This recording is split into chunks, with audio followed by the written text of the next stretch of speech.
একটা সুখবর, 2026 সালের ভ্যালেন্ডিয়র জয়ের সম্ভাব্য তালিকায় রয়েছে মোট 10 জন ফুটবলারের নাম। সেখানে মেসির স্থান কততম, চলতি মৌসুম কিংবা বিশ্বকাপ আসরে কতটুকু পারফর্ম করলে মেসির হাতে উঠবে নবম ব্যালন, চলুন বিস্তারিত আলোচনা করা যাক। সম্প্রতি goal.com আগামী বছর ভ্যালেন্ডিয়রের জন্য সম্ভাব্য 10 জন খেলোয়াড়ের নাম উল্লেখ করেছেন। সেখানে তালিকার 10 নম্বরে অবস্থান করছে মরক্কো সুপারস্টার আশরাফ হাকিমি।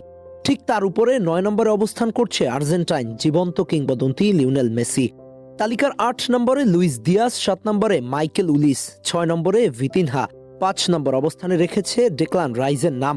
4 নম্বর অবস্থানে বার্সেলোনা তারকা লামিন ইয়ামাল, 3 নম্বরে ফরাসি তারকা কিলিয়ান এমবাপ্পে, 2 নম্বর পজিশনে আর্লিং হালান্ড, 1 নম্বর পজিশনে হ্যারি কেনকে রেখেছে goal.com।